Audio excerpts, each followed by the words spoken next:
you guys doing differently this year to bring your business to the next level?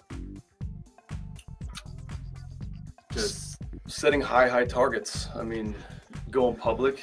IPO. No, I'll tell you one thing. For me, it's getting around guys who are doing better than I am. Like this guy.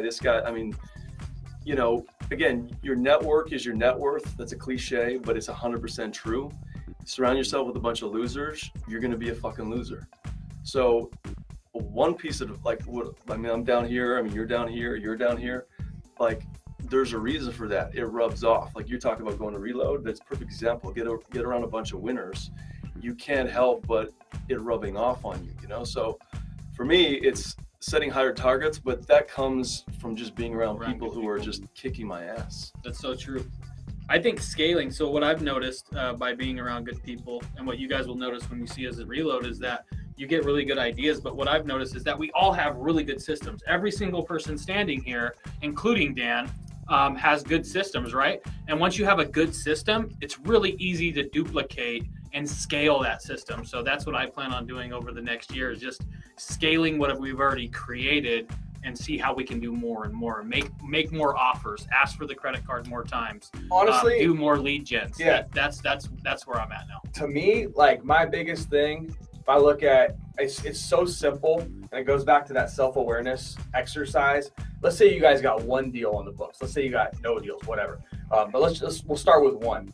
I always just break things down to mathematics. I did this I honestly had a math tutor my entire life. I was horrible at it, but I understand one thing is simple math. I can do like what my daughter can do and my son can do.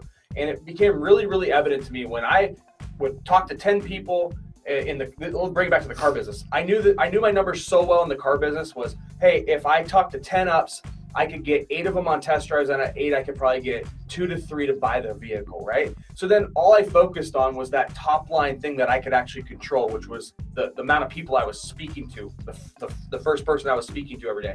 So I would run to cars. I would make sure it was just a math game for me. I think too many of us, we get caught up in all these like whacked out questions of how we're going to grow our business and how we're going to get to 10,000 and whatnot. The data is staring you right in the face if you've done any sort of work on this. Now, if you've done no work and you have no data to work with, you're going to have to make some basic projections. I can give you some basic projections. Like, hey, if you go out there and ask 10 business owners to do business with you, you're probably going to get 1 potential sale. That's a fact, okay? Maybe you're not going to get any. Maybe it's going to be 20 to 1. You're going to start with something, but the more data you can compile by putting the daily actions in, then the better you're going to be able to understand how you're going to scale your business to the next level. So for me, it was really simple. When I had this vision of taking JK from $100,000 a month to $1 million a month, and what I figured out very, very quickly was the data was all standing right in front of me. We had already done $1 million in sales, but we had done it over like a 6 to 7 month time period. So I had to figure out how to take 6 to 7 months and compress it into basically a month. Like that's what I had to figure out, because I wanted to get to $1 million per month, not $100,000 a month, right? So it was just compiling the data, and it starts with you putting in the work up front and getting some sales under your belt, getting some deals, getting some lead gen properties out there. If you put 10 lead gen properties out there and the data says that only 1 or 2 of those things hit, then you got your model to work with on how to take your business to the next level. The next step for you is, how do I get 100 so 20 of them hit? I know it sounds super simple, but listen, you don't have to overcomplicate money. Money is just a simple freaking mathematical equation. You want more fucking money? You just look at the math, you compress the time, you make the more offers that you got to make in order to get to the number that you want to get to. So how am I taking my business to the next level? I'm freaking getting more people on the phones every day, asking people for fucking credit cards, asking business owners to do business with me, asking for the freaking sale. Okay. That's how you grow your business. That's what I'm doing this year. That's what I'll do next year. That's what I'll do every year, because the math never freaking lies. Yeah, we talked about this. I'll add to that real quick. You can tell like Dan really like lives that philosophy, because that's the exact same thing he told me when I visited here temporarily for like seven days back in like August. It's like, how do you compress time and how do you break down the math of where you want to get to, and what does that look like? What's the daily action you need to do? What's the output you need to make every day to reach those numbers? So that's the exact same thing. But the problem with most people, to be 100% clear, is they will never get the data for themselves to be able to break down that mathematical equation of how to go to the next level. Because they want to hear it from what we're doing. But listen, I've already done the 7 days a week bullshit. I already know my numbers, like to a freaking T, 24.8% close rate. I know it, right? I know my numbers so well that it's just rinse and repeat, grow, right? Yeah. That's it. And so the issue we got to all make sure we look at with ourselves is, have you put in the grunt work, the digital ditch digging up front? Have you built the 10 or 20 or 40 or 100 lead gen sites to get the data that says, hey, 18% of the time your lead gen sites hit, and out of those 18 deals that hit, they're on average worth $633. So you can build a financial model, which by the way, is not difficult, off of that data. That's the macro data. Too many use one lead gen site or 3 lead gen sites, and then they throw in the towel and they say some bullshit like, this isn't for me, Dan. I'm not passionate about that. No, you got micro data you're working with, man.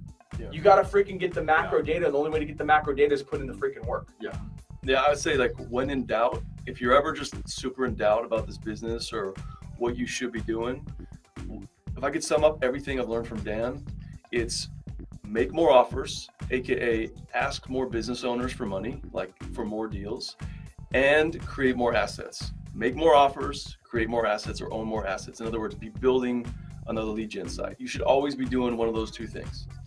And never, both are obviously necessary to be successful in this, but if I could just sum it all up, make more offers, own more assets. What else is there? That's my model for sure. Mm-hmm. But sometimes you got to bring in some cash to be able to pull this stuff off, right? That's why, like what Josh was talking about on Tuesday, makes a lot of sense. He created cash flow. He's creating cash flow by using the skills that pay the bills that he was taught to bring in some of these SEO clients that bring in some cash, so then he can reinvest the cash into more assets. Listen, I didn't buy my apartment complex just because I had an extra $1 million laying around.